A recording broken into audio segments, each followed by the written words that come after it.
students, the next topic we have is constructing multi-column layouts. The previous sections showed two different ways to move items out of the normal top-down flow, namely by using positioning and by using floats.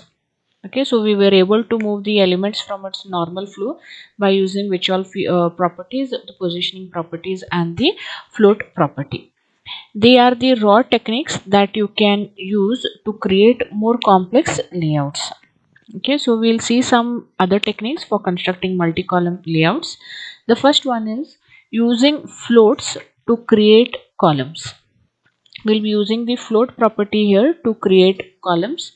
The first step is to float the content container that will be on the left hand side. Okay, for example, you can see in the first diagram HTML source code normal flow. This is a normal flow of source code. This source code we are going to create multiple columns. At the beginning you have a header, and in the next container you have the navigation element, and then you have the UL element. Then below that you have the third container, you have the division element, and in that you have H2 figure and paragraphs, and the last container you have a footer. Okay, so we will this one single layout we will create two column layout by using the float property. So you can see here second two column layout will use the float property, and header remains the same. The second container navigation, what we have to do there is that we have to float to the left. Here below the code is written nav width 12 em float left. So this will be floated left, and the content below it will come to the right of it. Will come to the right of it, and the footer remains the same. So this HTML source code document will look like a two column layout. So we have created a two column layout by navigating the nav element to the left, by floating the nav element to the left. Okay, so how it will appear in a particular source code is that when you execute the source code in the browser, you can see this particular thing. Okay, so here you can see there above navigation elements are there. Navigation means you are there in a page and it will help you to move to other pages of that website or to some other website. And below that you have a image, and then you have some content. So when you use the float property, the second diagram which you can see this side, the navigation is there and the image has come to the right of that element, and below you have the content. So it appears like what? It is having two columns there. And we were possible to make that by using the float element, float property. Okay. Then next we have here is set the left margin of non-floated content. Okay, that is for the non-floated content we have to set the margin. As you can see in the above figure, here the content is appearing just below. Okay, you have in the second fourth figure down here navigation elements is there, side of that image is there, and below content is there. So the content is appearing below the navigation list. So we have to set the margin for the non-floated content so that it appears neatly below the image. So what we have to do is, third step is set the left margin of the non-floated content. Now we have here navigation, this side it is being floated to the left. The remaining content which has come to the right, that non-floating content, you set a margin. You set a margin. So what happens here is, for division ID mean you have set a margin, and margin left how much it is, 220 pixels. So how it will appear now is, it will appear neatly as a two column. In the left you have a list of navigation, and to the right you have the image as well as the content. Floating element here is the navigation container. Okay, and right is the remaining content which has come to the top. So for that non-floating content, they have set the margin so that it looks like a two column layout. Okay, and by using the same float property, they have created a three column layout. Okay, a three column layout. Here you can see this side we have a header, then we have a navigation, second container, navigation container is there, third is an aside container, and fourth is a division container, and lastly you have a footer. So this one main layout, you can create 3 column layout of it. So you have only one column here. This will divide it into 3 column. So how to divide it into 3 column is that the navigation section is there, that container you float to the left. Okay, and then second, this aside container is there, that you float to the right. And after that, the division container which is there, it will come into the middle. Okay, it will take the space in the middle because the navigation container and the aside container has moved to the left and to the right, and the non-floating container here is the division container, division element. So for that non-floating division element, we will set the left and the right margins. Okay, so which is the floating container here? Navigation element which is there, navigation element is floating to the left, and aside container is floating to the right. So which is the non-floating content here? Division is the non-floating content. So for the non-floating content, you have to set the left and the right margin. So when you do this, it will appear as a 3 column layout. So this was about creating 2 column layout and 3 column layout by using which property? Float property. The next topic we have is using positioning to create columns. Like how we had used float to create columns in the previous topic, here we'll use the positioning to create columns. Okay, so positioning, as we know, we have absolute positioning, relative positioning, fixed positioning, and static positioning. So those some of the positioning elements, positioning features will be taking to create multi-column layout. So positioning can also be used to create a multi-column layout. Typically, the approaches will be to absolute position the elements. Okay, absolute position the elements. So in the diagram, you can see there is a 1 column layout here to the left.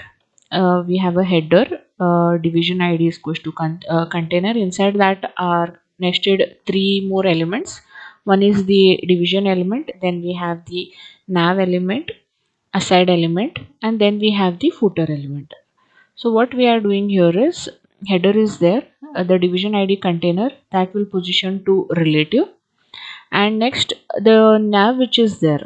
Okay, navigation which is there, that is being positioned absolute to the left, position absolute to the left, top 0. And the middle one which is there, division ID mean, for that we have not set any position. But for aside which is there, that absolute position is absolute, and right is 0 and top is 0. That means you have mentioned the position absolute, and you have mentioned which direction, left or to the right. Positioning with the properties left as well as right. Okay, so the middle one which is there, it will immediately come to the center of the floating elements. Here the non-floating element is division. So for that non-floating element, you have to just set the left and the right margins. Okay, so here we are making use of the absolute position along with its left and right properties to create a 3 column layout. And the one which is not floating, for them we have to set the left and the right margins. Okay, so next we have seen here, we have here a 2 column layout. Header is there, navigation, it is floating here left. Here they have used floating property to create a 2 column layout. Float left is there, division ID is equals to main. This will come into the right of it, and you have to set, you can set the margin for it. And here footer clear left. Okay, so here whatever is there, elements that are floated, leave behind space for them in the normal flow. Okay, elements that are floated, leave behind space for them in the normal flow. We can use the clear property to ensure later elements are below the floated elements. We can use which property? We can use the clear property to ensure that later elements are below the floated element. So the clear left which is there, the elements which are not floating, they can be below the floated elements. Okay, if you don't put that clear left, then the remaining elements will come to the floating elements here. Okay, some of the problem faced by using absolute position elements are, absolute position elements are taken completely out of normal flow. Okay, absolute position elements are taken completely out of normal flow, meaning that the positioned element may overlap subsequent content. Okay, subsequent content, that means some of the content might get overlap if you are using the position property. Okay, if position property, because here the clear property will not work. The clear property will have no effect since it only responds to floated element. In the first diagram, what was happening, we had created two column layout by using which property, float property, and for the float property, what was the value? The value was left. Okay, so value was left, and the remaining section which was there, it immediately comes to the side of the floating element, which is that element, division element. And then you have below footer, and there you have mentioned clear left. That means the later elements which are there, they should not come and sit near the floating elements. The later elements should all be below the floated element. If you write clear left, that is possible. If you do not use clear left, then the remaining later elements also will come and sit beside the floating elements. So clear left will work with float property. But if you all are using the positioning property for creating two columns, that is, you can see in the second diagram. Here they have used the positioning property for creating the two column, and the position is absolute. Position is absolute. That time what is happening? The footer which is there, that is coming in between the floating elements. In between the floating elements, and the clear property you cannot use here. Clear property are used only for floated elements, as in the first diagram. Okay, so what they are saying is absolute positioning elements are taken completely out of normal flow. Okay, they are taken completely out of normal flow, meaning that the positioned element may overlap subsequent content. That means there might be overlapping of subsequent content here if you are using the positioning as absolute.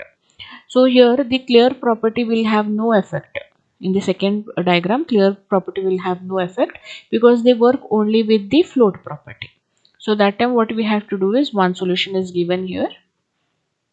Okay, the solution here is, whenever you are using absolute positioning, the remaining element, that is the footer which is there, you can include it within that section, within the section which is not floating. Okay, so that it can be nested within that section. Okay, so here in the previous diagram, what it was, the footer was coming in between. That means footer was overlapping with the floating content, because this positioning element is completely removed out of normal flow.